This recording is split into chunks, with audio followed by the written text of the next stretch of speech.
Welcome to Speak for Yourself. I'm Marcellus Wiley. He's Emmanuel. Woo. Nice color. Emmanuel Acho over there, and let's get it started in Dallas. Well, Mike McCarthy missed last week's game due to COVID, but he made his return earlier today after a 10-day absence from the team. And he was not shy about showing confidence for my Cowboys ahead of their matchup against Washington on Sunday. Listen, Acho, listen. We know what people think of us. We love that. We're comfortable who we are, where we are. But I'm excited about what's in front of us because, we're going to win this game. I'm confident in that and just, the prep that's going into it. But more importantly, we want to improve, too, along the way. So, Otto, you have an issue with Mike McCarthy saying the Cowboys will win Sunday. Big Mouth McCarthy. Oh, why you got to start off with big? I'm going to tell Jenny. Jenny, get him. Get him. Big shaming. Mouth McCarthy. You called him big. Of course I got an issue with it. Okay, let's go. Okay, of course I got an issue with it, man. Well, here's what I hate. Honestly, I don't think I hate anything more in life than this. Me?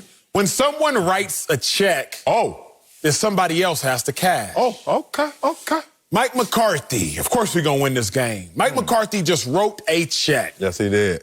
With a big lump sum. Winning this game, beating a Washington team that's red hot. Beating a Washington team that's won 4 straight. Ooh. Cowboys have lost 3 out of 5. So Mike McCarthy just wrote a huge check. Big boy. That now all these Cowboys players have to go out there and cash. They don't have a choice.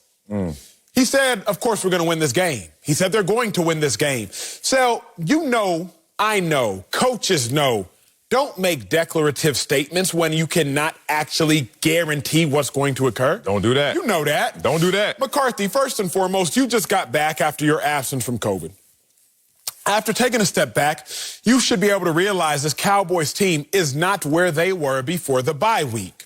So, McCarthy, you of all people know, let me not come out here and make any sort of false promises. I will once again state, primary tension is bred through unmet expectations. Layman terms, without the big words, problems start because people set a bar that they don't reach. Mike McCarthy, you set the bar. The Cowboys are going to win this game. So now if I'm a Cowboys fan, I already thought I was going to win this game. First and foremost, I don't really watch every other team as closely as I watch the Cowboys. So I see Washington 6-6. I see we're 8-4. I realize they're Washington. I already think highly of myself as Dallas. So I'm already thinking I'm going to win this game. Now, my head coach, my fearless leader, comes out and says, of course we're going to win this game. Cowboys fans, Cowboys players, Jerry Jones, they are all now convinced. It's an easy, guaranteed W. Because Mike McCarthy has confirmed what everybody already believed, whether rationally or irrationally, whether merited or unmerited. So, I hate Big Mouth McCarthy saying this. Why you calling him big? Because it was unnecessary. I hate Big Mouth McCarthy saying this. Why you calling him big? Because he can't back it up. I hate Big Mouth McCarthy saying this. Because Washington is trending upwards while Dallas is sputtering. And McCarthy, you just made a bed that you might now have to lay in, and it will not be comfortable. Oh, man. They just got in my ear and just reminded me that Super Bowl champion coach, Big Mike McCarthy, made this declaration. Big Mouth. Not Big Mouth? Big is describing the mouth, I don't know. the person. I don't know. He probably got a big ring, too, for that championship. He wrote that check. They had to go cash it, but he got his ring, too. I don't know. I don't have an issue with this because I'm not fear-based. I'm not like you. I ain't scared of jack. I already know in this world, I was born, I'm going to die. Everything in the middle is going to be a tie. Like, I'm going to win some or lose some, but if you add it all up, it's a tie. I can't take it with me, so I enjoy every moment, and I ain't scared of nothing. Dog, I wasn't always this way. I used to be on your side, Acho. I used to hate that world when I used to live over there, concerned with others and how their reception is and what they're going to take from everything I say and do. And Mike McCarthy, because he's a Super Bowl champion coach, just like Jimmy Johnson. Remember when Jimmy Johnson said the same exact thing, 1993 NFC Championship game, going against not the Washington football team that just won 4 in a row, but the next level San Francisco 49ers. And what did Jimmy Johnson go on there in a radio station to say? Look, man, put it in 3-inch headlines. We're going to win this game.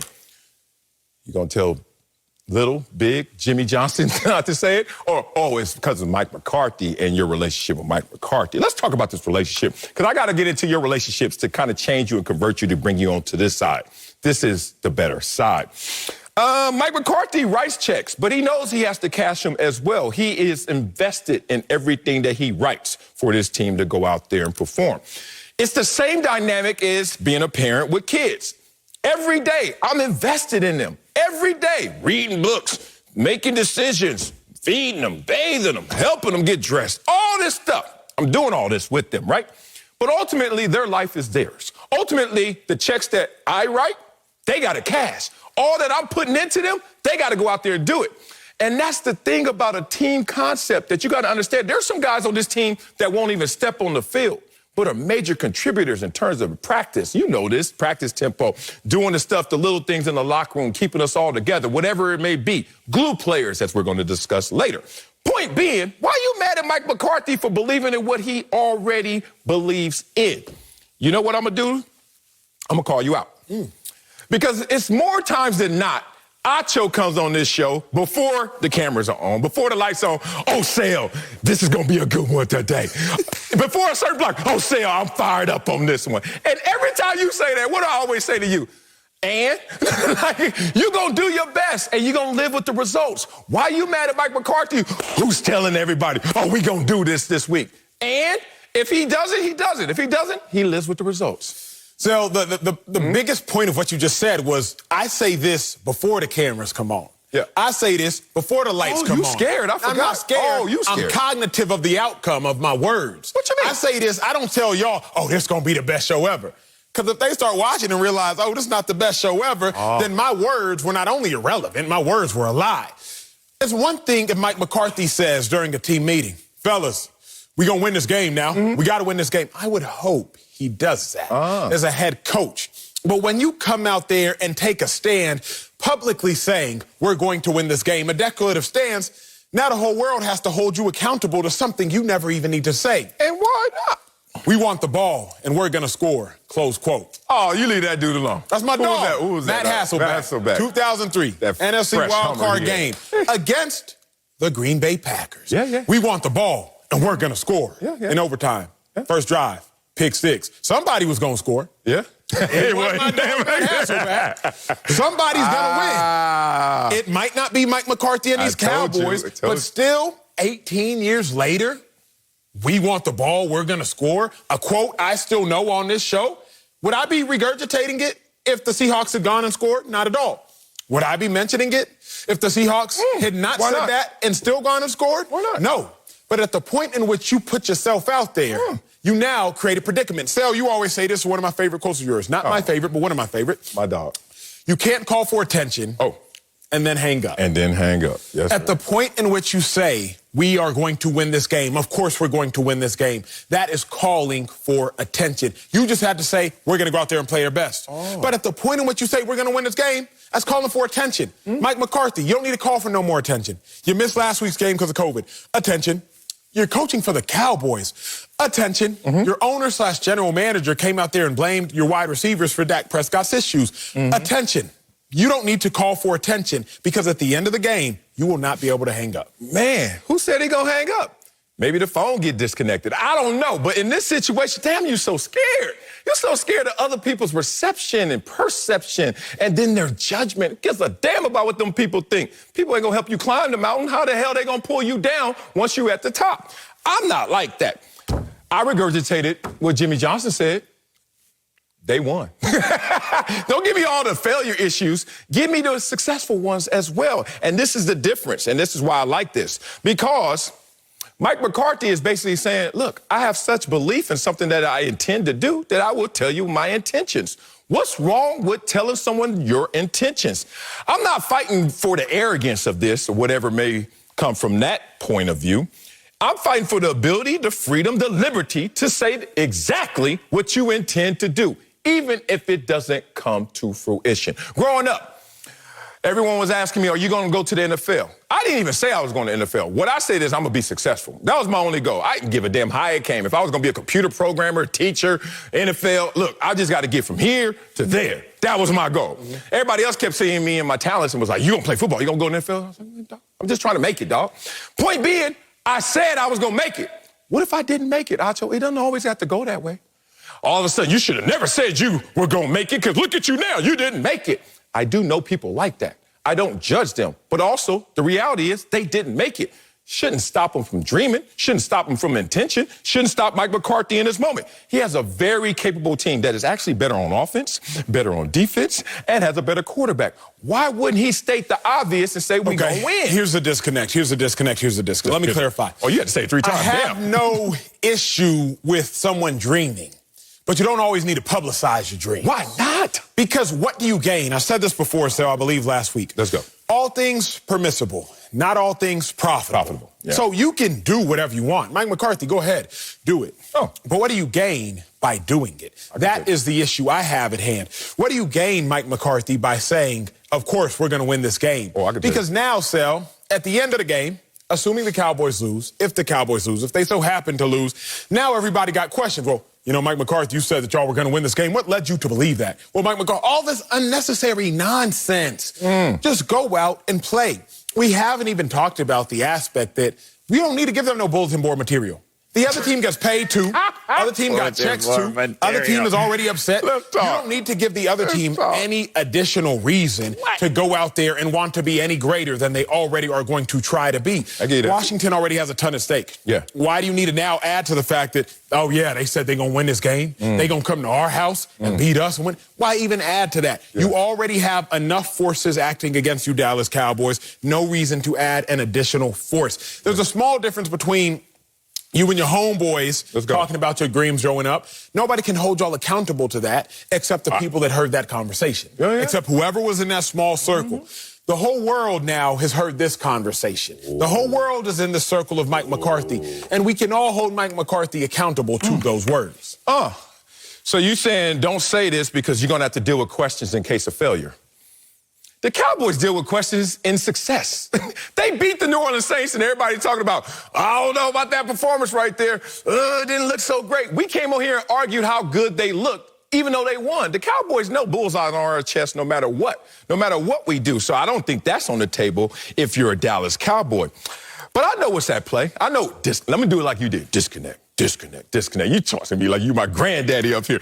You look sharp too. All right, let's talk about the disconnect. Because if I'm the one with a gun, I'm not scared. Now, I know why you're scared, because you're scared when the rabbit has the gun. I know why you're scared, because you're scared if the other team all of a sudden is fully motivated. And let's talk about preparation, because not every team is fully prepared. There's some guy on that team that's starting right now and is like, oh, man, it's Washington. It's some guy on that team that's all in. And we know the ways because we've been in the locker room. And you can tell yourself that you're fully prepared, but if someone could tell you something about you and say, we're going to beat y'all, and then all of a sudden you prepare more, you weren't fully prepared before. That's what's at play right here, bulletin board material, which I think is BS. Every opponent I ever face, my mind is they're giving me their best. Whether they're doing it or not is not my conversation. I'm assuming you're giving me your best. I give a damn if I tell you, you sorry, we gonna kill y'all. And you're going to go from, 100 to 101%? There's no such thing. So I'm already going against a fully motivated Washington football team. What does it matter before the kickoff, during halftime, or after the game? They get the read, oh, that team thought they were going to beat us. Just the fact that you arrive at the stadium tells them loud enough they trying to beat us. So I just think that's misguided. And the reason is there's so many times in sports history that we realize other people's words are a motivating factor. Maybe just because it's personal to me. Dallas Mavericks playing the Miami Heat, 2011 NBA Finals. Remember walking into the stadium, D. Wade, LeBron James joking because Dirk Nowitzki had said he was sick. Dirk Nowitzki had those issues. Dirk ended up going off. Dirk ended up giving them boys buckets, more buckets than he had given them prior, and the Mavericks end up winning that series, a series which will haunt LeBron for the rest of his career. Now, maybe Dirk was going to do that anyway. Maybe us as TV personalities created in narrative form what was going to potentially happen because of what LeBron and D. Wade went on to say. Jokes. But the fact of the matter is, now you are allowing us to piece two things together. McCarthy, if y'all go out there and get blown up, Now the narrative can be, man, you went in there too cocky, went in there too confident, went in there egotistical. The other thing, and I'll kind of close my thought with this is, let's go. Oftentimes we pay no attention to the positives. We only pay attention to the negatives. You talk about this on social media. 1,000 people could praise you, and you only gonna read that one comment, Acho, you an idiot. Wiley, you a clown. Acho, you sound dumb. I was thinking about this 2 days ago when I did that show. When I did the show, you weren't here, big dog. And I was like, man, the show went incredibly smooth. I didn't think anything of it because it went smooth. But had it gone bad, your boy would have been red hot. So I had to pause and say, wait a second. The fact that it went smooth is a sign.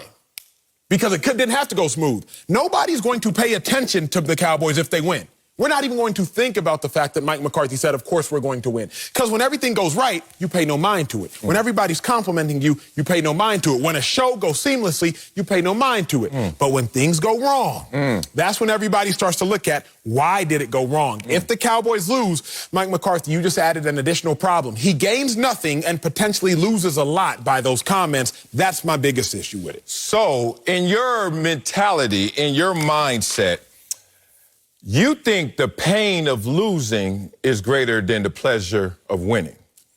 Sounds like that. I've heard people say that in gambling especially. I hate to lose so much that I ain't even gonna try. I don't give a damn about losing. You know why? Because that's a process. That's a part of the process to winning. Like me and my wife, we were talking about this yesterday. And my wife is scared to fall down, and just in life in general. She's scared to fall down. She wants everything to be perfect. She's scared to fall down. I was like, but you can't learn to ride a bike if you don't fall down. She was like, what do you mean? I was like, if you want to ride your bike, you're going to scrape up your knees. If you want to learn how to do some ollies, if you want to learn how to pop a wheelie or two, you got to hit the ground, right? Who cares about hitting the ground? As I tell my kids all the time, don't worry about falling down. Learn how to get up. And that's as simple as this. If this team loses a game and, oh, my God, we can attach to it a narrative of words that you keep talking about the examples that didn't work, the exceptions that proved the rule. Jimmy Johnson did this for the same Dallas Cowboys decades ago. Let's talk about someone who, before every track event, did this. Right in front of everybody facing, looking at him, dancing, hitting the running man. And he went out there and said, good luck. Basically, without words, he said, I'm better than y'all. I'm winning this race. And I don't have a problem with that because I think there is a separation of church and state. I think what you say is what you want. I think what you do is what you're trying to do. And that's as simple as that. If you don't get it done, next time. But the Washington football team knows that they're undermanned. They know that they're not as good as the team that they're facing. So I stand tall for those who believe that they can achieve. You can stand where you want to stand or squat where you want to squat for those who need to be careful of what they say until they do it. And then it's too late anyway, because if you really believed it, you should have said it in the first place. Coming up, get out my ear, Kobe. We're not done in Dallas. We'll tell you if we like Ezekiel Elliott saying they'll have to drag him off the field to get any rest. But first, Patrick Mahomes is putting the Chiefs' offensive struggles on his shoulders. We'll tell you if we're confident he can fix it. Next on Speak for Yourself. So that show went smooth, huh? Chiefs have won 5 straight, but the offense has not scored over 22 points during that span. Patrick Mahomes took responsibility yesterday, saying he needs to throw the ball in better places. But he still sounds confident that his squad will figure it out. All right, listen. No, I feel like we're focused. I mean, we've won 5 in a row. I mean, we might not be playing the best that we've played offensively, but as a team, we're coming together and winning football games. And so for us, we know we can get a lot better, but it's going to take the mindset every single day of continue to get better and better. And you want to be playing your best football going into this part of the season. So hopefully we can continue to build and get better as the season goes on. Acho, confident Patrick Mahomes can fix the Chiefs' offense. I'm not just confident, Sel. I guarantee Patrick Mahomes can fix the Chiefs' offense. Mike McCarthy, big mouth Mike McCarthy. You guarantee it, huh? I guarantee it. Here's why. It's a very simple explanation. It's here. There are 2 people who can fix something that's broken. The person who built what is broken and the person who took apart what is broken. Those are the only 2 people who can always fix what is broken. The person who took it apart is often because if you talk to any engineer, and Andy, our stat guy, he was telling me that he went on a campus visit, I believe it was, and he walked by the engineering department, and he saw they were literally taking apart a Prius. The engineering class was taking apart a Prius to teach themselves and learn how to put it back together. If you want to learn how to put something together, you take that thing apart. Ask any engineer. The other person who can fix something that is broken is the person who constructed that thing. Yes. Moving into a new house. In the new house, my Crestron unit is currently malfunctioning. You got Crestron? Where you got that dough? Now I gotta move that dough. You got that, boy, that's that money. Are you done or you can't just think of a movie and it pop up. You ain't even gotta hit a button. I'm sorry. I had one before. You got way more money than me. So my Crestron unit is broken in my new house, and you want to know who can fix it? Not I. Not you. But the person who put that Crestron unit together. Authorized. Because the two people who can fix something are the person who built it or the person who took it apart. Patrick Mahomes both built the Kansas City Chiefs offense and is currently taking it apart. Woo! Now, I say he built it because Andy Reid was with the Chiefs before Mahomes arrived. Yes. Since Mahomes has arrived, Patrick Mahomes and the Chiefs have 50 more yards a game than the 4-year period before his arrival. Patrick Mahomes and the Chiefs average 5 more points a game than Andy Reid before Mahomes' arrival. Patrick Mahomes and the Chiefs, they average 1 additional touchdown per game than prior to Mahomes' arrival. So Mahomes literally built the Chiefs offense as the Chiefs offense currently exists. Not only that, but Mahomes and the Chiefs offense, Mahomes hasn't had a passing touchdown the last 2 weeks. So he is the one responsible for taking it apart. Like any engineering student in a high-level engineering class, if you want to build something, you learn it by taking it apart. Mahomes has taken this Chiefs offense apart. He can put it back together. Mahomes is also responsible for building this offense. So I'm not just confident that Mahomes can fix the Chiefs offense. I guarantee it because, once again, if you want to fix something, the best person to call is the person who took it apart or built it. Acho. I appreciate the effort, brother. Remember them old school report cards I told you about that I used to get in elementary school? It used to be split, effort and achievement. I give that effort an A. I give that achievement, fail. I got AF. Let me tell you why I don't agree with you. And now, I'm not going to say that Patrick Mahomes won't fix this Chiefs offense. I'm just not confident he will. Let me tell you why. Because he's lost. And right now, Patrick Mahomes knows that he is lost in terms of him performing. He's in a slump, correct? True? False? Yes, true. Now, when you're in a slump, you know what that is? You're lost in your skills. You're lost in your talents. Now, here's a rule of thumb they say when you're lost. Don't try and find yourself. Don't try and get unlost. Stay still, right? You know why they say that? Because that's the only place where people are going to look for you.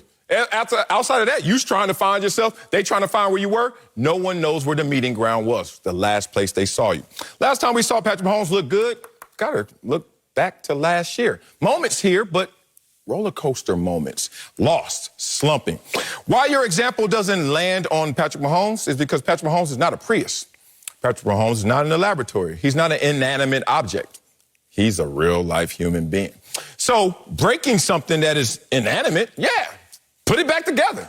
But when you talk about a human being, let's talk about what the psyche is going through when you're lost, when you're slumping. The first thing you do is try harder, press. I'm going to do more. And then that just gets you spinning your wheels, correct? Kind of like when they say you're drowning. They say, hey, which is easier said than done, stop trying to fight and try to save yourself. Just relax. Yeah, relax while I'm dying, relax while I'm drowning, relax while I'm slumping. Hell no, that's Patrick Mahomes. So he's going to fight. And we saw him fight. Patrick Mahomes had a 5-touchdown game this year. Yeah. What was that, week 4? Then he comes back, 2 touchdowns, 2 interceptions. He had another one, 5 touchdowns. Next week, no touchdowns, 1 interception.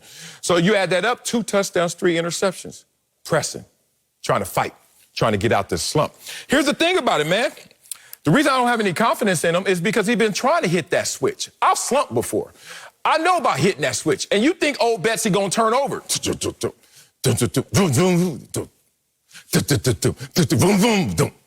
That's where he is. If you look at his season by game, he is going through that roller coaster of slumping, trying too hard, pressing too hard. And now, here's the last step of you fully into a slump.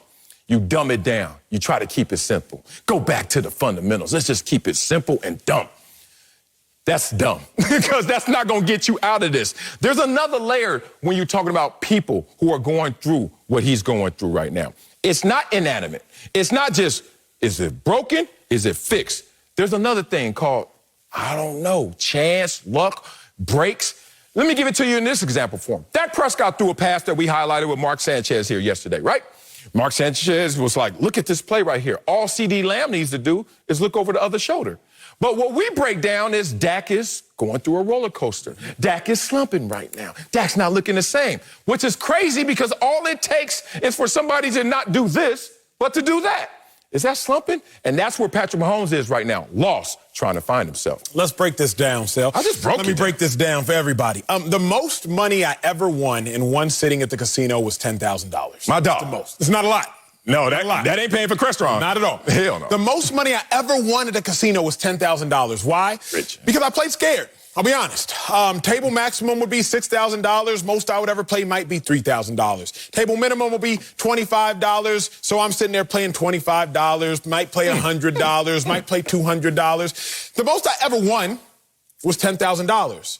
The most I ever lost was $3,000. I never had any crazy $30,000 loss like so many of the stories you might hear, Michael Jordan, Charles Barkley, etc.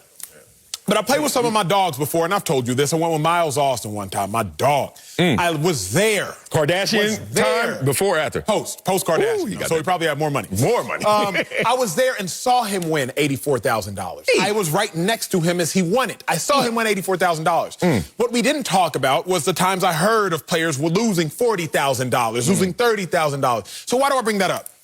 Because early on in the season, Patrick Mahomes, he won big. First 6 games of the season, 18 passing touchdowns, won big.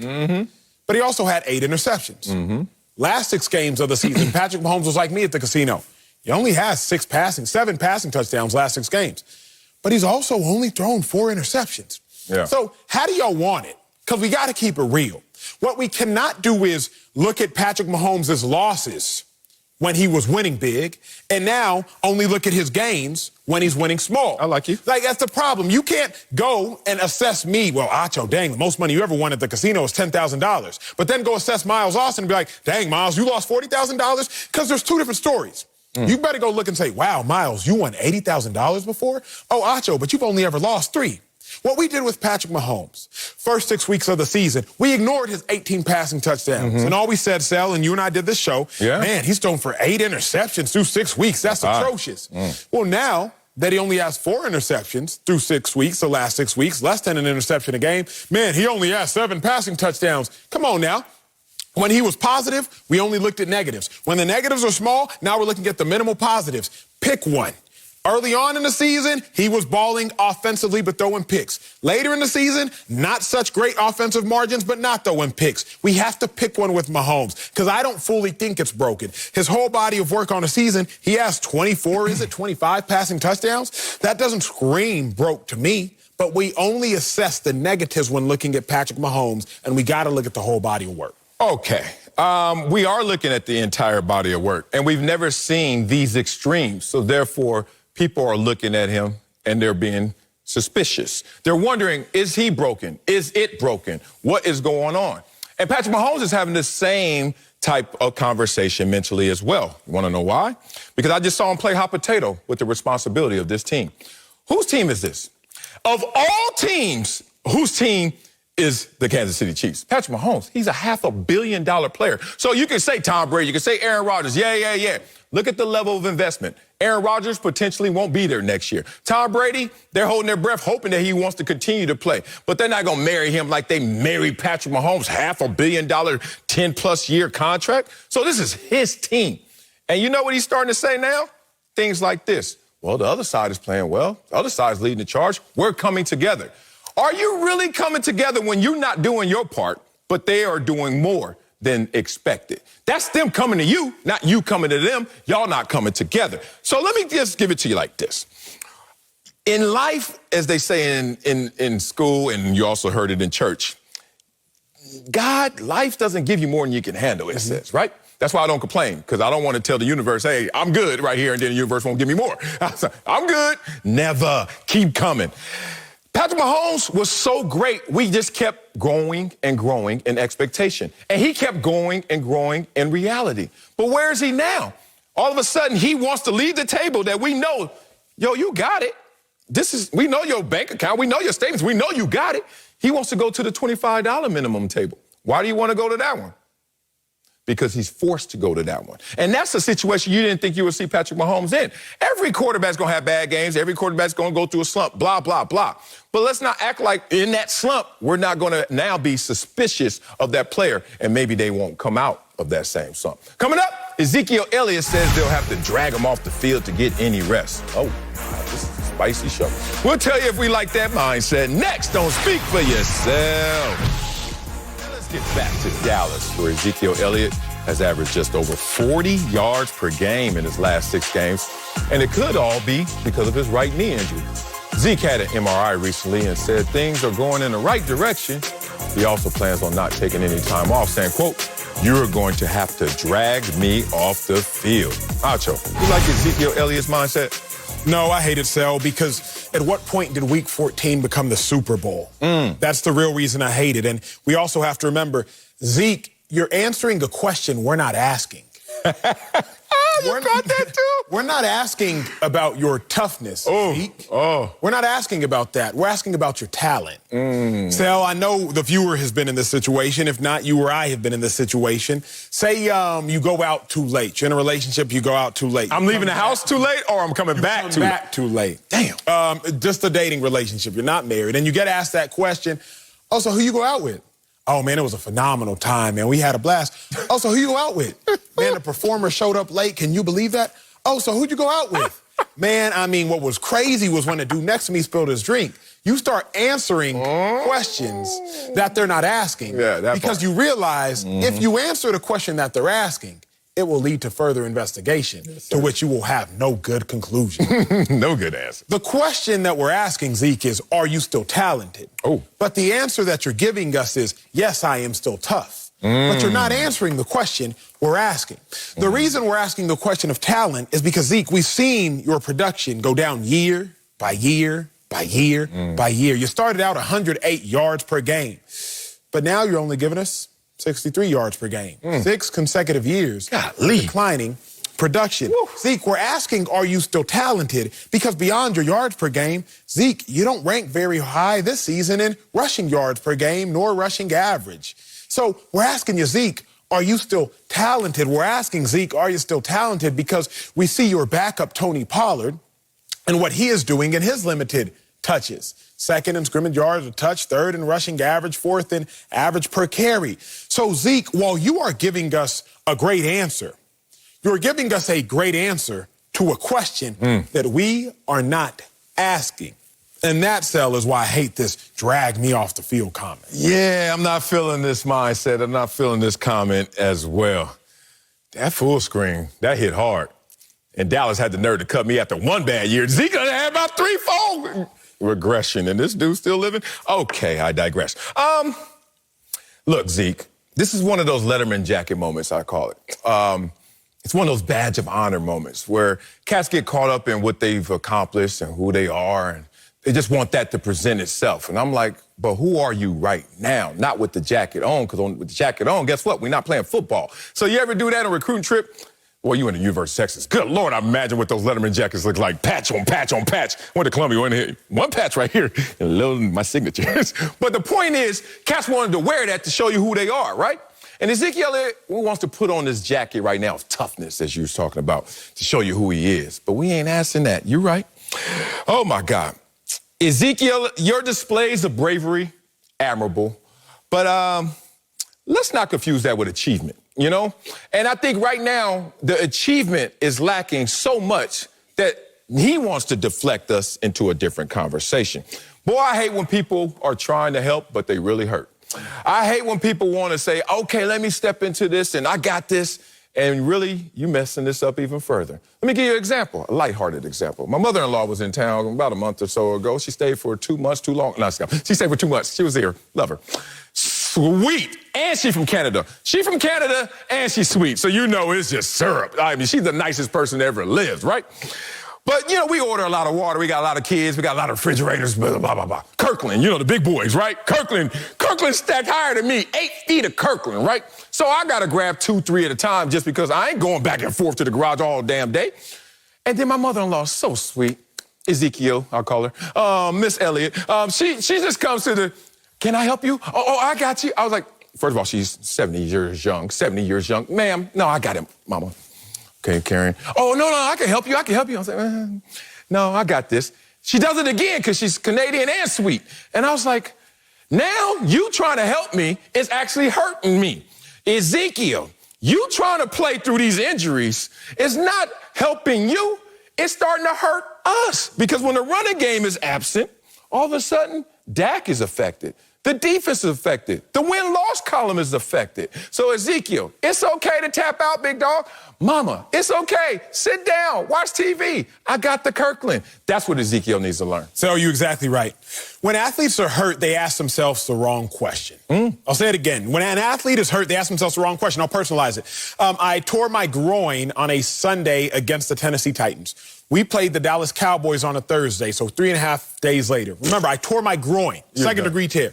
But I'm from Dallas, Thanksgiving Day. I really want to play in that game. The only question I asked myself all week, how hurt am I? How hurt am I? How hurt am I? How hurt am I? How hurt am I? Because if I'm not that hurt, I can play. But I was asking myself the wrong question. What I should have been asking myself is, how much would I hurt the team? How much would I hurt the team? Zeke is asking himself the wrong question, Sel.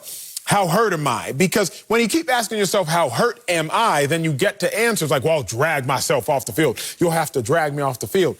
Zeke, you need to ask yourself, how much are you going to hurt the team by continuing to play? Washington does one thing extremely well. Stop the run.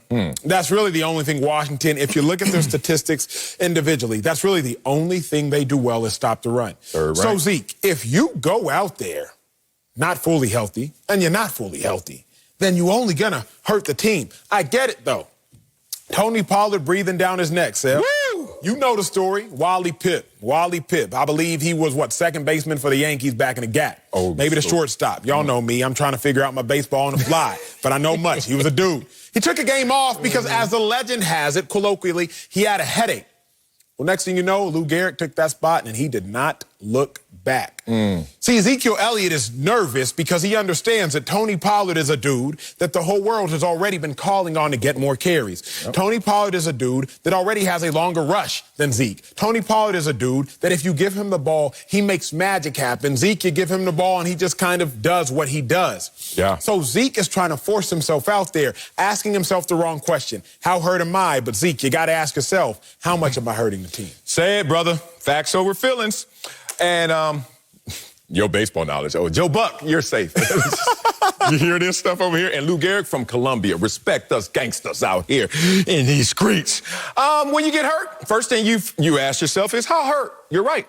Feelings, right? I'm trying to see. Then you go out there and perform and find out how hurt you are. Those are the facts. Ezekiel Elliott, facts over feelings. You can't just keep going out there and giving us 40 yards a game and expect us to not look at you differently and then not only ask you questions, but really start to root against you in terms of having that many opportunities. Here's a full screen right now because these are facts. Ezekiel Elliott versus Tony Pollard this year. Good Lord. Yards per carry. Remember early in the season I was telling y'all Tony Pollard was better and y'all kept telling me, no, it's the plays they run. Oh, it's how the line blocks. Y'all need to stop. Yards per reception. Yards per touch. Tony Pollard's just got it right now. Now, Tony Pollard's a game-time decision because of a foot injury, probably running so damn fast his feet hurt.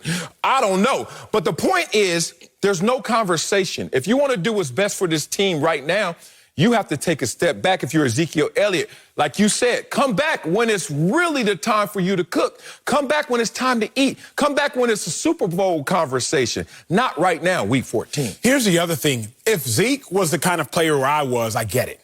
I was a low-tier player. If I don't play 1 week, I might get cut. If I don't play 1 week, I might never play again. Like, truly, when I tore my groin and was trying to play in 3.5 days, it wasn't because I just wanted to. It was more so realizing, yo, this is my opportunity. I'm currently starting because D'Amico Ryans, he's hurt. Michael Kendricks, I believe he was hurt. I can't afford to not start. Zeke, you got $90 million. Cowboys can't cut you if they want to because I think they still owe you $12 million next year. So you're safe at least through this season and, again, obviously through next season. Think long-term, Zeke. Don't pull the Baker Mayfield. We're going to talk about Baker later. Don't pull the Baker. Like, Zeke, you don't have to go out there and play. Cowboys are more than likely going to make the playoffs, either as NFC East champs or as a wild card spot. But they're going to be in the playoffs. Zeke, you have 5, 6, 7, maybe 8 games left. Don't look through the keyhole, open up the door. Keyhole will limit your sight. It will limit your vantage point. Open up the door and realize, I'm in this for the long haul. Let me make sure I can be there for my team when they really need it. Yeah, say it, man. Look, he talking about we're going to drag them off the field. Man, look like you dragging when you on the field. What the hell are you talking about? Boy, they are Ezekiel Elliott, stop. It's a meritocracy. And this is the one thing. I have one major regret of my football career. One major regret. It's the fact that when I got hurt, when I got paid like Ezekiel Elliott, I didn't tap out. Like I did what Zeke did. I didn't say you could drag me off the field. I actually thought I was playing all right. Then I see Zeke's numbers, and I know I was playing all right compared to this. What the hell is this? This is trash. Point being, Ezekiel, the tough guy can walk away from a fight and win the war, not just concern himself with the battle. And right now, week in, week out, Tony Pollard is distancing himself from him. He's not breathing down Zeke's neck. He in front of Zeke. He letting wind go behind him, hitting Zeke in the face. That's what's going on right now. So Ezekiel, man, I don't know who your agent is. I don't know if you're still talking to Marshall Faulk, but tap out for a week or two, man. Come back stronger.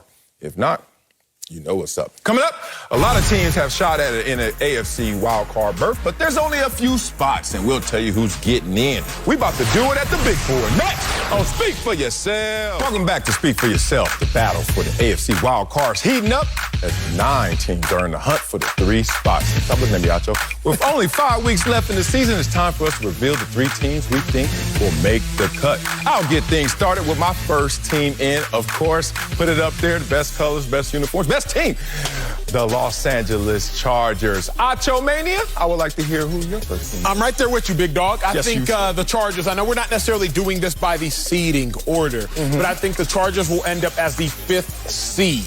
I think not only are the Chargers going to be in the playoffs as one of those wild card spots, they will be the most comfortable wild card spot. After seeing them beat the Bengals last week, I realized, wait a second, this Chargers not only is a good team, but that Bengals win is important because they will end up neck and neck with the Bengals for one of those wild card spots. Yeah, we ain't need all those disqualifiers, okay? You know, disqualify this and qualify that. Chargers are a squad, and you got to respect this team. This team is lethal on offense because of that guy right there, Justin Herbert. One of only 3 teams to score over 40 points this year. You saw him light up the Cincinnati Bengals in the game, which is going to have playoff implications. The team is just loaded, and all they have to do is play consistently. But in terms of talent, up there, top tier. All right, let's go to my number 2 team. Boy, we just put up my whole resume. Let's go with my team, the Buffalo Bills. I would like you to top that. Very easy for me. My 6th seed, which is my second team, will be the Cincinnati Bengals. Now, the reason they're my 6th is because we just saw the Chargers beat them last week. When push comes to shove, head-to-head, the Bengals are going to fall behind the Chargers. I think the Bengals offense, too high-powered. I think, yes, Joe Burrow is young, like so many of these other young quarterbacks. The difference for me between Joe Burrow and some of the other young quarterbacks, Joe Burrow has elite confidence. It isn't always merited, it isn't always deserved, but Joe Burrow, even when he went to LSU from Ohio State, dumb confident. Rookie year, tore his ACL, MCL, came back sophomore season, dumb confident. I think the Bills will find themselves in the playoffs. This is interesting. I want to argue against the Bengals, but I don't know who your 3rd selection is right there, but the Bengals are not better than the Buffalo Bills, even though we're sputtering right now, and we lost a close one, a weird one. Can you tell people about those weather conditions when you go out there, bruh? No one knows how to play football the right way. Once again, I played, and y'all look it up. It was the Lions played the Eagles. It must have been 2013 or 14. Eagles, we can't plow the field because our field was grass. Yes. You plow the field, you can't plow it. So our snow, we had like 8 inches of snow pre-game. You literally just can't do anything. Nothing. You're just sloshing out there around in the worst way. You get to the bench, the heated benches, and you just sit there, wait to heat up and de-thaw until you got to go out on the field again. That Bills-Patriots game, it was a weird game. The only reason I knocked the Bills for that game, because both teams had to play in the conditions, and the Bills were at home. If the Bills were on the road, or say it was like the Chargers and they had to play in weird conditions, I'd give the Chargers some grace. Okay. But Bills, y'all should be used to that. That's why, although it was a weird game, an incredibly weird game, I still knocked the Bills down for it. Wow, I was in Buffalo. We had to play in Green Bay. Wind chill, 20 below. Got a fumble, picked it up, and was running. No one around me, just dropped it. It's too damn cold, coach. All right. Now, I got to push back on you on this Bengals one. The pinky of Joe Burrow and the hot and cold, the up and down roller coaster ride of Joe Burrow this season. How's that going to play going They forward? are very up and down. They are very hot and cold. But there's something about a quarterback, a team that has undeserved confidence that I like in game. You like that? In game. What are they standing on? Here's why. Because when you don't even realize what you should and shouldn't do, that's sometimes the most dangerous player. We can talk casino, whether it's like you that one time, you said I had 20 and I split it. That's the most dangerous player, positively and negatively. Because if you do split that 20, what happens if you pull 2 10s or 2 aces? Now you just doubled your money. Should you have done it? Not necessarily, but sometimes no risk, no reward. I think the Bengals, they play incredibly risky, but they just have the big rewards at the end because of how risky they play. Okay. All right. We got one more slot right here that's blank. Let's fill it in. I've been converted. All right. My final team are the Indianapolis Colts. And I don't even want to talk about this. Don't you dare. You better say your third team and get me off this spotlight right now. I'm right there with you, big dog. I got the Colts. So I have my 5 seed. I have my 6 seed. I have my 7 seed. Wait a minute. It is no mistake, because I do not have the Bills winning the that's what I'm saying. Oh, so they're winning the division. And New England's not in? What are you doing here? I don't get how you playing this. The Bills are going to miss the playoffs. Sal, what? Let me break this down for you. Yeah. Let me break this down for you. Sounds broken already. Go. The Bills have the worst conference record of these 3 teams. The Bills' AFC record is 5-5. Okay. Keep in mind, these teams are all Chargers, Bengals, Colts, all have 2 additional conference wins in comparison to the Bills. Or they have 2 less losses. Either way, 2 games up in conference. I'm listening. When you talk about wild card decider, it comes down to conference record after you get to head-to-head. Other thing you have to keep in mind, Bills still have to play the 9-3 Bucks, and they have to play the Patriots again. Yes. I do not see them winning both those games, and I almost don't see them winning either of those games, Sel. So I need you to wrestle with that and tell me, how do you still see the Bills making it, knowing they still got to play the Bucks, they still got to play the Patriots, and they have to play a Panthers team that has Cam Newton. Maybe he'll hit, maybe he'll miss. That's where I'm stuck on. Okay, let me wrestle with it right now. 1, 2, 3. Oh, pin them down because the Bills are better than the Bengals. See, going into the Chargers game, you said that the Bengals could beat the Chargers. You said the Bengals would beat the Chargers. Bengals didn't beat the Chargers. So if you have the better team in this situation, I think they're going to figure it out. They're 4-2 on the road. So this is a team that can travel well.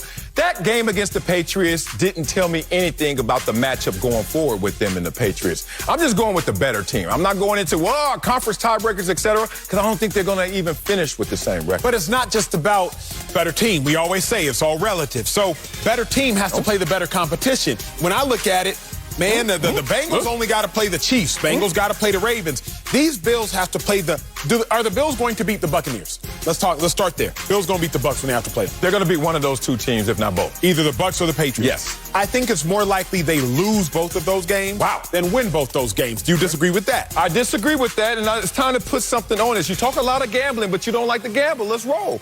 Are you going to say your board is going to be more accurate than my board right here? And basically, we're just talking about the second slot. Put some money on there. You got all that money? To bet on national television? I do trust my board over your board, but it really comes down to Chargers we're both in agreement on. Honestly, if we're wrong, I think we are both wrong here. Really? If we're wrong, I think we're both wrong with the Colts. My confidence in the Colts comes with the fact they've won 4 out of their last 5. Their only losses to the Bucs. But by putting the Colts there, Sal, keep in mind, we're discounting the Raiders. We're discounting the Steelers. We're discounting the Broncos. We're discounting the Browns. Browns, I'm fine discounting. But we're discounting a Steelers team that's probably going to steal a win tonight against the Vikings. And all of a sudden, the Steelers are sitting pretty with 7 wins. Remember, they have a tie. So if we're wrong, I actually think this is where we share an error. Now, I don't really know if it's going to be that second slot. It's going to be the Colts at that last slot. Man, I'll just call you scared money. Don't make no money. You had an opportunity to believe and actually bet on yourself. Couldn't even do that. Coming up, Mike McCarthy is back, and he's already making bold statements about his team. Tell you if we have any issues with his confidence, which is more than nachos. Next, don't speak for yourself. Mike McCarthy missed last week's game due to COVID, but he made his return earlier today after a 10-day absence from the team. And he was not shy about showing confidence for his Cowboys ahead of their matchup against Washington on Sunday. Listen to this. We know what people think of us. We love that. We're comfortable who we are, where we are. But I'm excited about what's in front of us because, we're going to win this game. I'm confident in that and just, the prep that's going into it. But more importantly, we're going to, we want to improve too along the way. And check this out. Dak Prescott was asked today if he supports McCarthy's guarantee of a win and said, quote, bleep, yeah. And he didn't say bleep. Let's bring in our guy, Greg Jennings, who won a Super Bowl with Mike McCarthy. Greg, you have an issue with Mike McCarthy saying the Cowboys will win Sunday? I do. If it were any other coach in the National Football League, Acho, I know you're surprised. I would not. But this is Mike McCarthy, someone who I am very, very familiar with. And being that I have that familiarity, I understand his psyche. This is outside of the norm of Mike McCarthy, if you know him. He's not one to guarantee. He's not one to speak out and put the pressure on his players and his coaching staff. Not in this regard. Behind closed doors, you say all of these things as a head coach. But in front of the media, when the lights are on, when the camera is rolling, you play the politically correct answer. That's what you do as a head coach. Why, Marcellus? Because you tell us to do it as players. Don't cash a check. Everybody else has to don't write a check. Everybody else has to cash. Now, if your mouth opens, you better be willing to cash that check. But don't make me cash something that I didn't even write. I will ride with you. And yes, Dak Prescott saying, oh, yeah, I love it. Yes, you're a player. You're on that side. You're going to say, I love it. I embrace it. What else are you going to say? But this is uncharacteristic of Mike McCarthy. This is why I do not like his decision to go outside of what's norm and say, yeah, we're going to win this game. Greg, it's good to see you, man. It's good to see you, man. Greg, that take, it helps amplify mine. I agreed with you. I said, don't write a check that somebody else has to cash. But now I'm often thinking about, Stella, I think you brought this story up, Greg. It may have been you on a prior show. Y'all know, after y'all leaving the club, let's go back to college, call it 2 a.m. Y'all leaving the club, and your homeboy, Loudmouth, he starts fighting. That's your dog. Because he starts fighting, and it's Denver Shaw, now you got to start throwing these hands, too. Or at least you got to get involved in a scuffle. You weren't trying to fight. You was trying to go home. You was trying to go to sleep. But because your homeboy started fighting, now he drug you into a fight that you wanted no parts of. You think Dak Prescott wanted to guarantee a victory when Dak Prescott is in the middle of his worst 3-game stretch all season? No, he didn't want to do that. But what's Dak Prescott going to do? To Greg's point, how do you feel about Mike McCarthy guaranteeing a win? You know, I wouldn't have done that personally. Now, Dak looked like a coward. Same thing if your homeboys start fighting, and now you start getting in the car. Hey, you throw these hands, I'm going to get the car warmed up. Now you look like a coward. You got to start fighting because your dog started fighting. And that's the predicament that Mike McCarthy has put Dak Prescott in. Furthermore, I didn't catch it until I heard the clip the second time. Gee, we did this about 45 minutes ago, but I heard the clip a little more closely the second time. And Mike McCarthy says, of course we're going to win this game. He kind of sputtered over it, hoping he didn't say it out loud. I think he thought it in his head, and it just came out. It's like at the end of a text message when you just throw in a LOL or a ha-ha because you have to. You got to? You throw in that. You got to soften the blow. You throw in that little LOL like, man, I really can't stand you, Marcellus. You throw that joint in there because you got to soften the blow. Mike McCarthy, he said out loud, I think, what he was thinking. And if you really listen to it, he just skimmed right by it. Greg Jennings, I agree with you wholeheartedly. You know far much more than I know about Mike McCarthy. You played with him for several years. You all won a Super Bowl together. I just thought it was outside of his comfort zone. It's good to hear that you back that up. Man, Emmanuel Acho, man, Greg Jennings. Ooh, y'all scared. It must be the hair. I don't know what the hell. Whatever going on up top is just messing up everything else about y'all. Good Lord. Oh, man, y'all taking me back to Minister Society. He's like, hey, you scared? Don't be acting like no when we get out there either. Hey, why y'all so shook? Y'all played the game of football. Last time I checked, the game of football hurts. And it doesn't just hurt physically. It hurts mentally. It hurts spiritually. It hurts every part of your being. It's going to test you. Now, if someone tells you while we're going out to battle that, oh, I think I'm going to win this battle, what's so wrong about doing that? Now, I understand there's established norms. There's a decorum. There's a way of being, right? We all been politically desensitized to a point where now we got to say the politically correct thing, even though internally we feel different. There's a thing called podium talk. Oh, yeah, well, we respect our opponents. But every now and then there's a moment, and these are the moments I applaud. When that microphone is in the lion's den, when that cage is unlocked, when those cameras get switched out for real human interaction, and you get moments like this. Y'all remember when Richard Sherman and Aaron Andrews had to talk after the Seattle Seahawks game with San Francisco 49ers? Richard Sherman said, don't talk to me, no mediocre receiver. What was wrong with that? Because that's how he felt. That's how he went out there and performed, and that's how it went. Now, it doesn't always go that way, but why should that stop you from not only having that in your mindset, but speaking that in intention?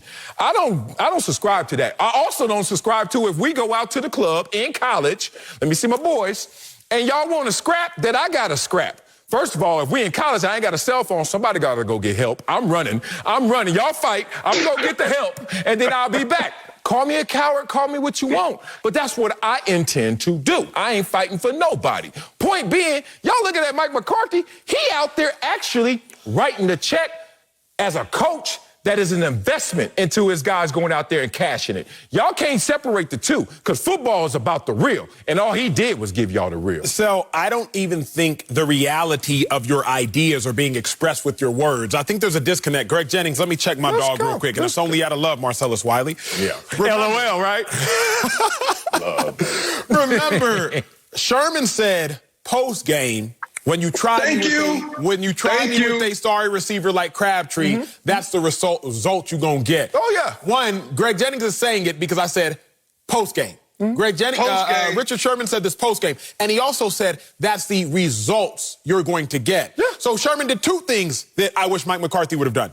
Done it post-game and then talked about the results that we have now already seen. Okay. Mike McCarthy is saying this pre-game and is talking about a result that is unseen. Oh, okay. Let me retort on that, because I gave you a player perspective, because I just see nothing but players, scared players, but I still see two other players up here. But now, let me give it to you like a coach does it. Because in 1993, Jimmy Johnson went and said let me say it again, pre-game, before the game. And he was facing the San Francisco 49ers, not in week 14, NFC Championship game, and said the exact same thing and actually put more sauce on it. Said, put it in 3-inch headlines. We are winning this game. So now I need to see Acho's face, since you want to act like Richard Sherman is a end-all, be-all. Jimmy Johnson, who wore the star. Jimmy Johnson, who coached the star. Jimmy Johnson, who's a Super Bowl champion coach like Mike McCarthy. Greg may know more about Mike McCarthy. He don't know everything about Mike McCarthy. I want to know why Mike McCarthy can't say something that Jimmy Johnson was allowed to say and came to fruition, and now we're going to condemn Mike McCarthy, both champions. I'm gonna tell you why. A couple things that are different with Jimmy Johnson, and he's playing in a playoff game. It's win or go home. That's good. It's win or go home. Like, so anything you say right now, okay, whatever you say, we giving it our best punch, our best shot. Right now, what Mike McCarthy is doing, when you understand who he is, and I respect Mike McCarthy. You know I love Mike McCarthy. On any other topic, I would be on his side. Right here, because I know this is out of character. This is not in his realm of what he does as a head coach. He does not write a check that everyone else has to cash. He's always coached and spoke to teams against doing so. And so when you do that and your team has struggled, your quarterback has struggled, you are doing that because you feel some type of pressure and you feel like, I got to say something that'll wake my guys up. Hopefully this does it. So are you really confident, or are you really trying to juice your guys up and give them something extra going into this game? Because you look across and you see a team that's playing with a whole lot of fight, a whole lot of grit, finding ways to win that they sometimes even shouldn't be winning, but they're figuring it out. And your team has somehow kind of unraveled and are starting to get back on the tracks, hopefully. And you are now back into the fold as the head coach, coming off the COVID-19 protocol and all those things.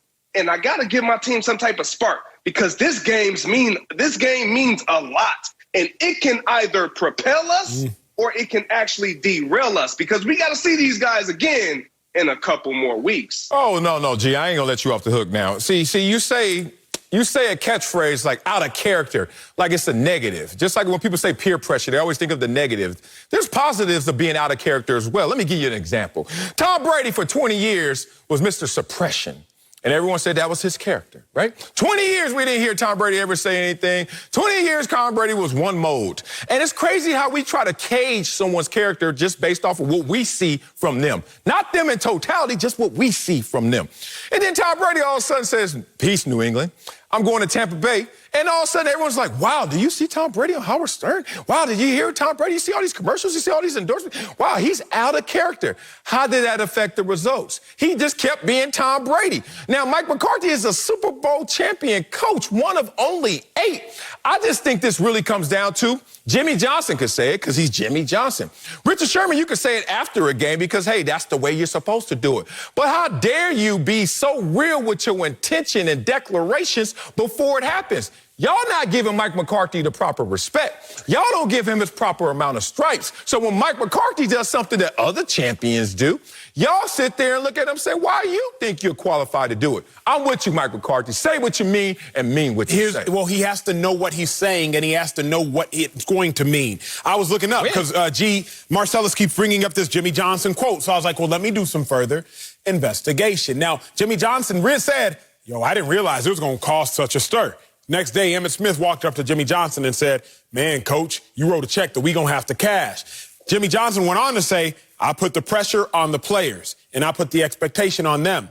This Cowboys team, we don't know yet, but we can assume it's probably not that Cowboys team, that dynasty Cowboys team. So does Mike McCarthy realize he's putting the pressure on those players? That ain't right. Does Mike McCarthy realize he's setting the expectations on them? My thing is this, Sel. Don't start a fight and then get into the car and make everybody else fight for you. Because that's what Mike McCarthy is doing. Mike McCarthy don't got to walk on that field. Mike McCarthy ain't got to block nobody. He ain't have to break no tackles. He doesn't have to beat anybody one-on-one. Are we doing that? Well, we have to do it because literally, if your point is Jimmy Johnson saying, I put the pressure on the players. I put the expectations on them. I do not think that is Mike McCarthy's intention because Mike McCarthy now started a fight. And he gonna sit on the sidelines for the entirety of the fight and watch and hope. And I'm not with Mike McCarthy on that one. Ooh.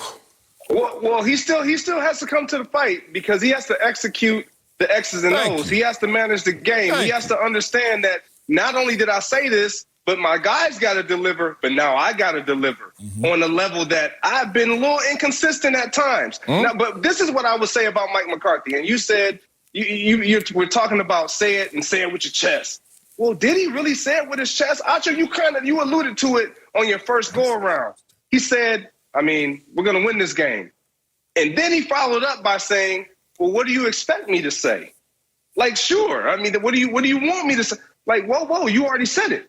So say what you mean and mean what you say. And let your players know, I'm going to let my players know I said it. I'm going to let Ron Rivera know I said it. Because basically what you're doing is you are challenging now everyone involved. It is no longer just a player-to-player deal. It's always a coaches to player or coaches to coach. You're standing on that sideline, you need to outcoach Ron Rivera. I'm standing on that sideline, I need to outplay their DBs. I need my quarterback to outplay their quarterback. All these things matter. You're putting all the pressure on everyone involved. So I don't think Mike McCarthy by any means or any stretch, number one, is saying it with his chest, but is excluding even himself from this equation. G, real quick, let's hear that sound one more again if we can, because I think people are a little asleep to what we're trying to say. Go ahead, Mike McCarthy. We know what people think of us. We love that.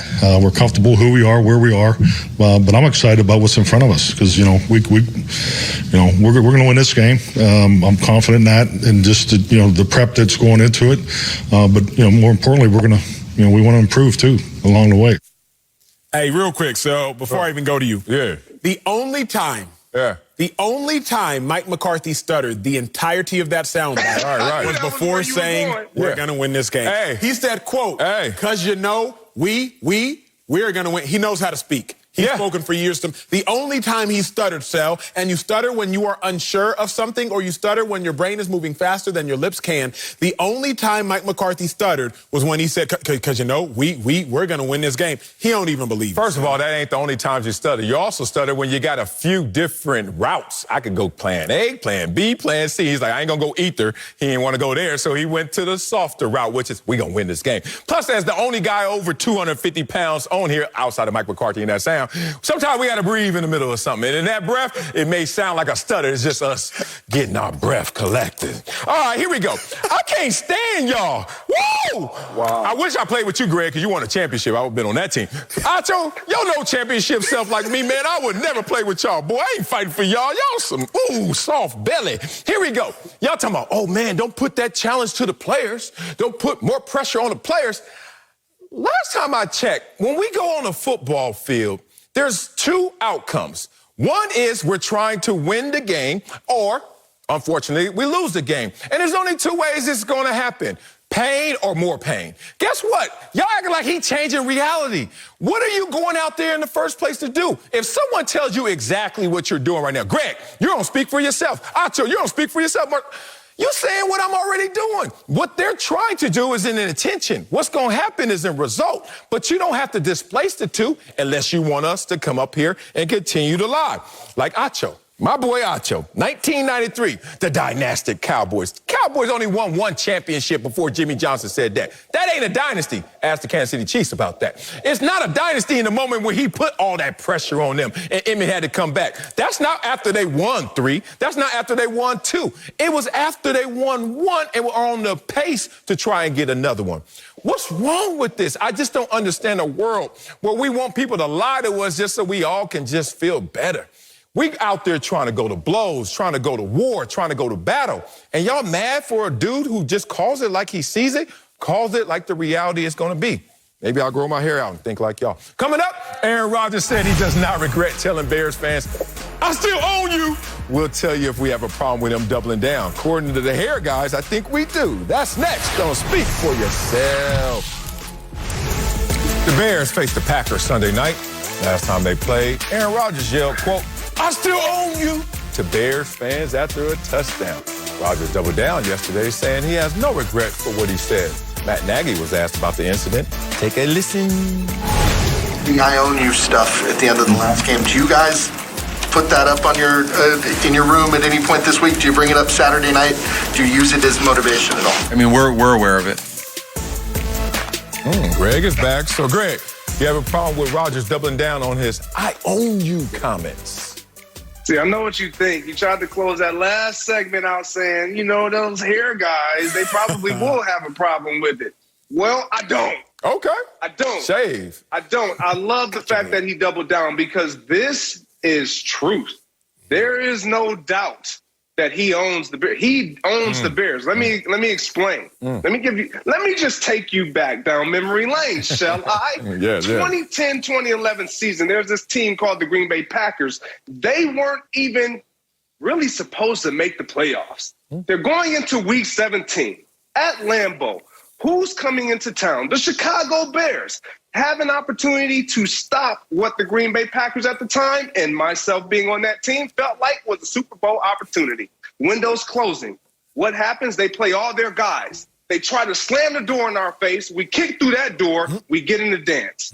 After getting into the dance, now in order to get to the Super Bowl, we got to go knock on your front door, come into your front room, and win and put a W up in front of your mom, your dad, so your siblings, your family and friends. So to tell Aaron Rodgers, stop saying that you own him. No, he owns them because the only way he got a Super Bowl championship ring is by coming into your backyard and beating you at your own game and playing it better and then hoisting it up in front of your face. That is when you own somebody. Now, I'll let you guys decide whether or not he should have or should not have said it. Oh, you really invested in this one. I guess that ring really means a lot. It means a little bit. Good Lord. Acho, let me go right now. Please, sir.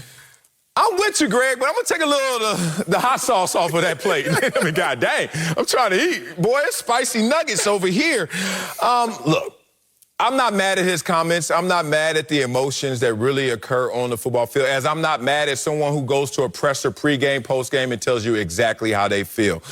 And we ask the questions, but we don't want the answers. So in a moment like this where everyone is mic'd up because they got the big boom mics on the sidelines, we could pick up the audio on every single player. Trust me, they can. They just filter it for our own public consumption.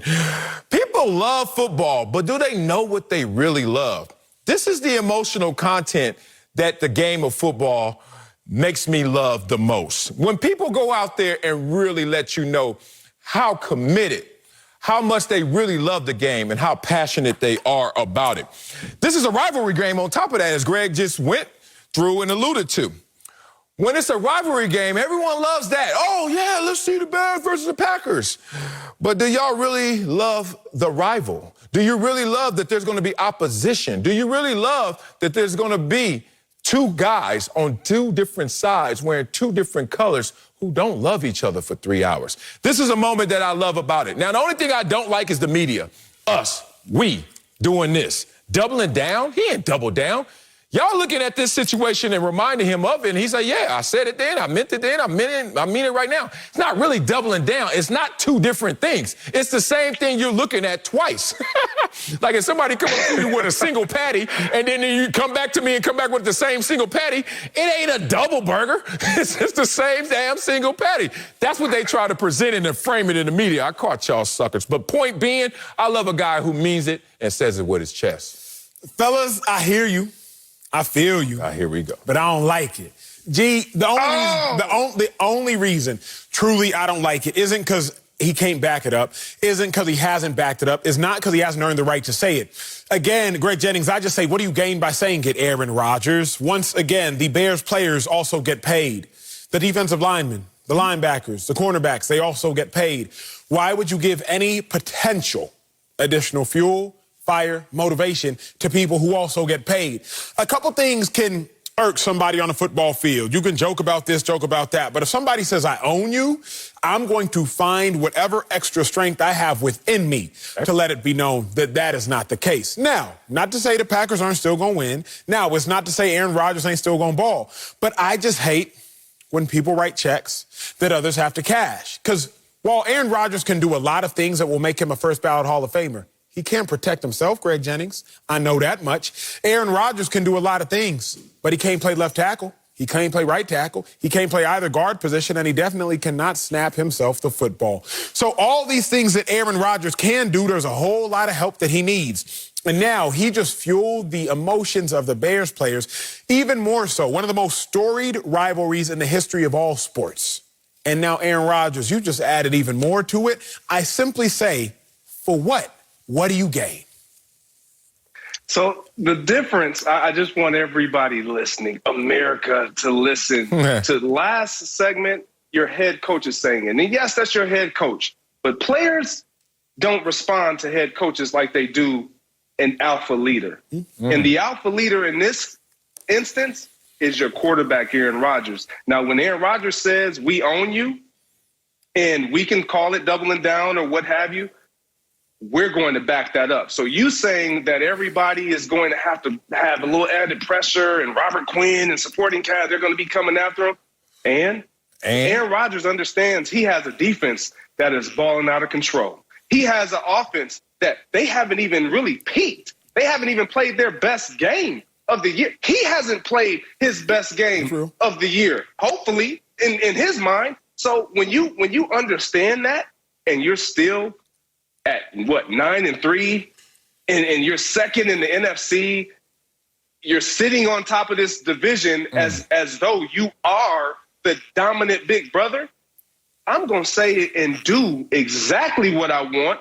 And as Marcellus alluded to, when you get into the action of the game and you make a play, those type of emotions come out. That's why when you see in the NBA or in college, you see somebody get dunked on, they stand there like, because those emotions, everything that you've been working for, the defense, the tip, the threes, all that feels good. But when you really show off and show up on somebody, you just got to let them know for that moment, because it's everything that you've done coming out in those moments. That's what makes you love this game. That's what makes you get behind your teammate when he is your leader and say, we got you, boss. It's just reality, man. And the root of reality is real. And if we're going to keep it real up here as former players, as we should, this is how it goes. This is the emotional content. I am not scared when I'm on the football field. Doesn't mean I do everything I intend to do. Doesn't mean I win every game. Doesn't mean I make a play every time. But I'm still not scared, and I'm certainly not fearful of consequence. I think Acho is really fearful of the consequence. Like, what does it help you? What does it help you attain? What is the goal of this? Look, a lot of time in this world, we talk about fear of failure, which is what can happen if things go wrong, and I don't want anything to go wrong. How about fear of success? Because I see right now, this is a situation in the mind play of be careful when the rabbit gets the gun. Be careful when they're on defense and I can't protect myself. I give a damn about what y'all can do.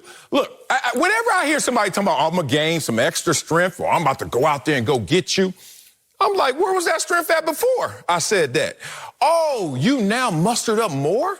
Well, guess what? If you already had it and wasn't activating it, you think I'm going to be scared now? That's a you problem, not a me problem. So, yeah, the Bears players do get paid.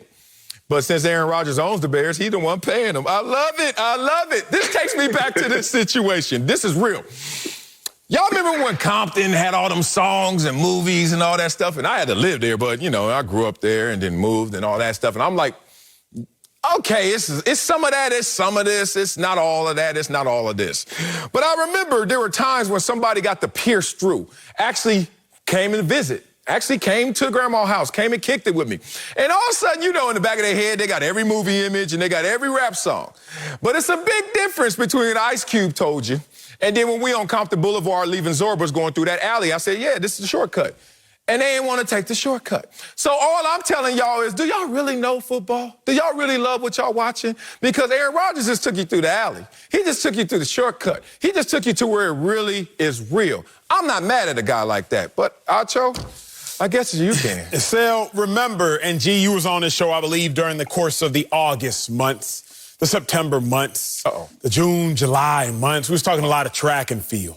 Whole lot of track and field, Greg Jennings, and one of the most notable, prominent characters of discussion, Sha'Carri Richardson. Oh, boy, what was we talking about her. And it's not that she wasn't incredibly talented.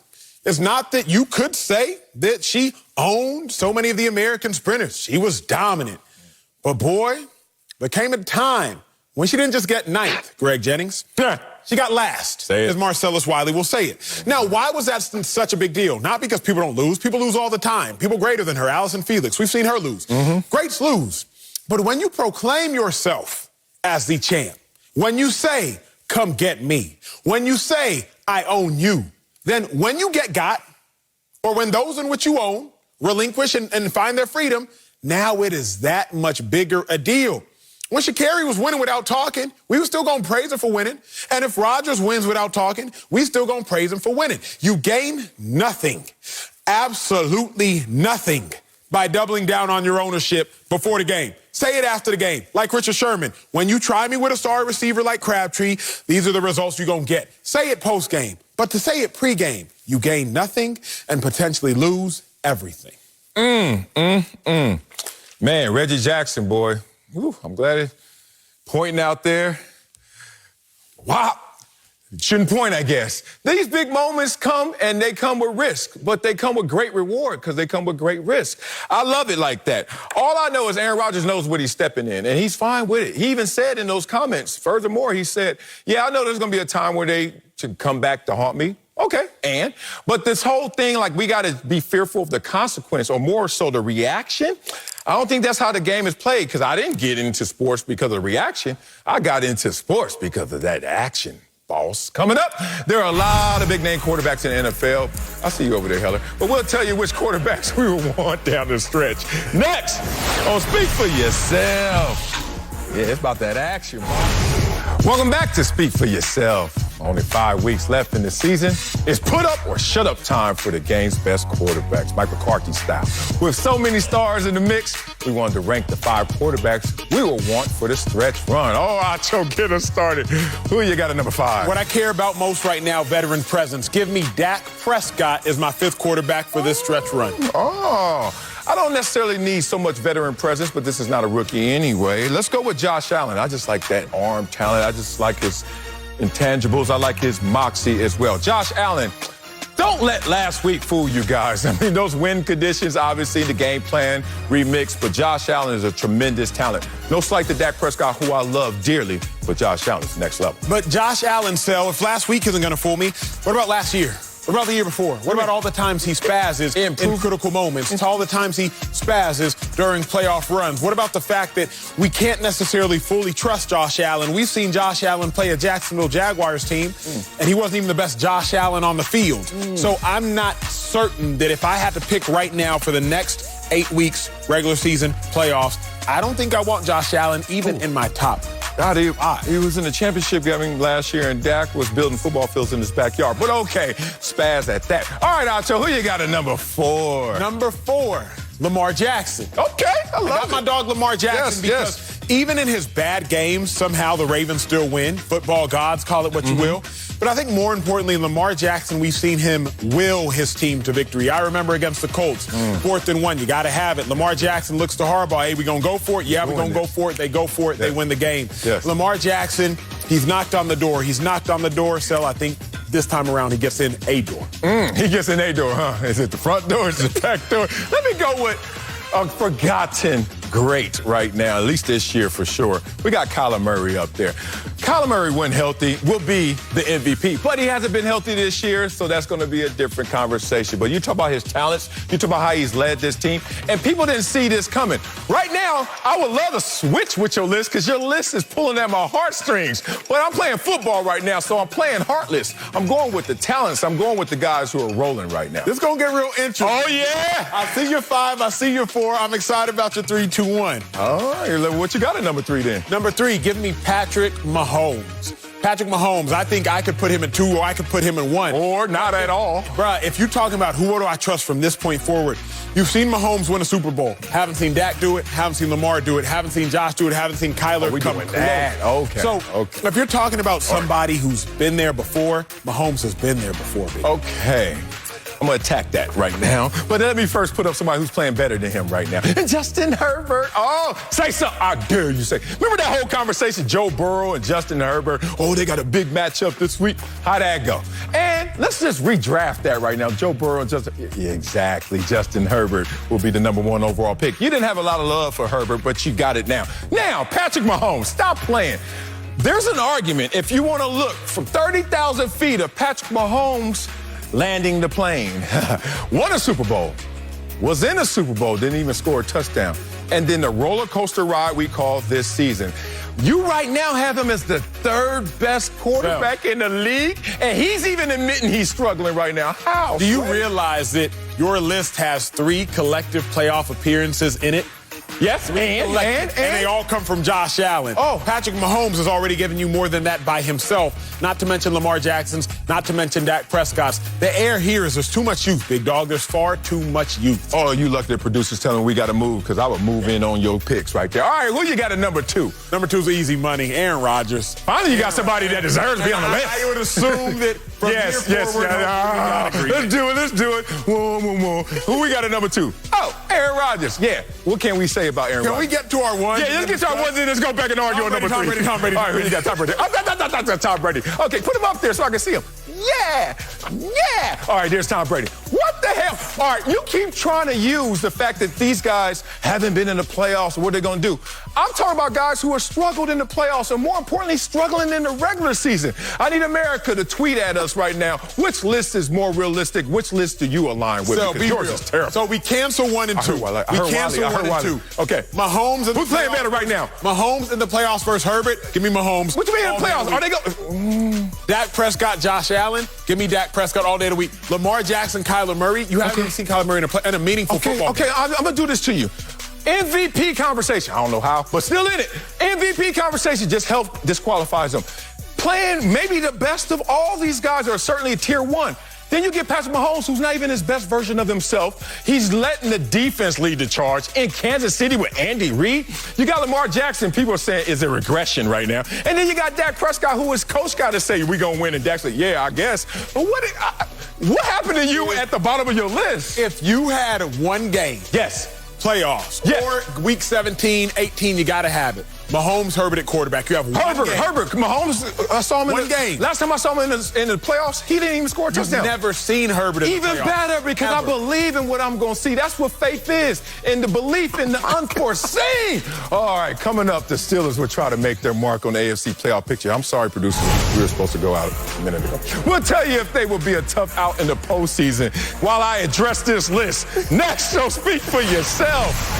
Those are my favorite players. The Steelers have a big game on the road against the Vikings tonight on Fox. Pittsburgh is coming off a huge one-point win over the Ravens.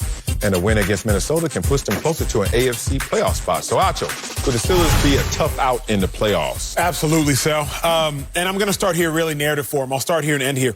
The reason to me the Steelers might be a tough out is because Ben Roethlisberger has now midseason announced that he'll probably retire.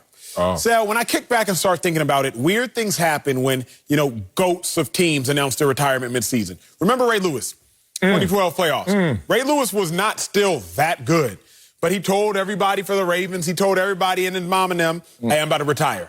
Ray Lewis misses some of the games, then comes back in the Super Bowl game, that last little moment, they bring out the grass onto the field. He does his whole dance. Somehow, some way, in the midst of lights getting cut off during a game and turning back on, Baltimore Ravens find themselves as Super Bowl champions. Peyton Manning, illustrious career. He tells the whole world, you know what, I'm going to retire at the end of the season. Peyton Manning played atrocious that season. He got benched for Brock Osweiler during that season.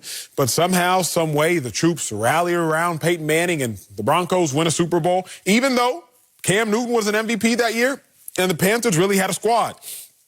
I think the Steelers are already a dangerous team because of their veteran presence. Mike Tomlin, an incredible coach, his veteran presence. In the event Ben Roethlisberger continues to get his team to the dance and then makes this large-scale announcement of this the last one, this the last hoorah. You got guys like Minkah Fitzpatrick, T.J. Watt, Joe Hayden, some of the young bucks plus some of the old heads look around and say, hey, this is last one, man. Let's do it all out for him. Let's go all out for him. We've just seen it happen before. I don't know how in sports. I don't know why in sports, but I know that it happens in sports, and I could see that happening. Steelers are going to be a tough out, not just because they're a veteran presence, but because we've seen this story before. I'm not laughing at you. I'm just laughing at cats that really get, emotionally charged. Let's do it for the Gipper. How many times you watch Rudy? I don't know what I've never seen Rudy, but I just know if you come at me talking about, oh my God, we gonna do it for old Big Ben, I'm gonna whoop your ass. This ain't working. You know why? This team is disjointed. They can't run the football. They can't score on offense, and they got a bad defense. Ranked in bottom third of the league in total offense each of the last 3 years, including this year, their rushing attack is 29th. 25th in total defense. Wait a minute. We can't run the football, we can't play defense, and we're going to win in January? Really? Where they do that at? They've lost 2 of their last 3 games, and they really should have lost all 3. That Ravens game. Let me tell you how it went in real time in the Wiley house. We sitting there at the kitchen table. That's where we watch the games. We also pay the bills. We keep it that old school hood. So me and my son sitting there, and my son knows football now. He predicts games and everything. He went 9-3 this week. It was insane. So he's sitting there. He's like, touchdown Ravens. I was like, yeah, touchdown Ravens. And we were like, woo, woo. So we running around, and we come back, and we heard the tone of the announcement. It was a little different than we expected. They went for 2. We saw it go off. Mark Andrews said, we're like, no, what happened? Point being, this team, man, they want to win one for the Gipper, but sorry, man, Gipper is not there. Speaking of the Steelers and the Vikings matchup, don't miss your chance to win $30,000 in Terry Bradshaw's money tonight playing Fox Bet Super 6. Thursday night football jackpot has been hit 5 times this season. You could be next. Scan the QR code right now. Play along with us. One of the questions is who will win and by how many points? So, Acho, what you think? Steelers will find a way to get their 7th win of the season, winning by 8 points. Do it for the Gipper. All right, Vikings gonna boop them by 2, only 2. Super 6 players have won over $5.5 million in cash prizes. And there are winners every single week. Download the app and answer 6 questions about tonight's game for your shot to win. Don't miss out. It's free to play. Coming up, the Falcons are giving Cam Newton some praise before their matchup. We'll tell you if they're keeping it 100 or just 99. Next, don't speak for yourself. On this show, we only know how to keep it 100, but others only keep it 99. Each day, we're going to get to the bottom of who's really telling the truth. Case in point, Cam Newton, Super Cam, is still winless as the Panthers starter since his return. But Falcons head coach, Arthur Smith still gave him high praise ahead of their game on Sunday. Take a listen. They get the lead on you, it could be a problem because he's a big physical player. He's got a big arm. Obviously, he's won the MVP in this league, correct? So he's had success, and if they get a lead on you, they can really grind it out. He went cellular over Wi-Fi, I guess. So Alto, is Arthur Smith keeping it 100 or 99? I mean, he's keeping it 100 because technically he is accurate. Yeah. He won MVP. That is correct. If they get a lead, it could be a problem. 2 + 2 is a problem. That problem has a very simple solution, just like the Panthers' offense has a very simple solution. But technically still, I think he's keeping it 100 because nothing he said was a lie. Yes. It just was not a difficult truth. Yes, his words kept it 100, but the way he said it, his mannerisms, 99, if not worse. Look, Cam Newton is a car that may be stuck right now. Now, if your car's ever been stuck, it has to go uphill, you stuck for real. But if it has to go downhill with a lead, oh, it's rolling. That's it for us. We'll see you tomorrow. Arthur, send me your cash app. I'll get that bill paid for you. Goodness. Oh, man.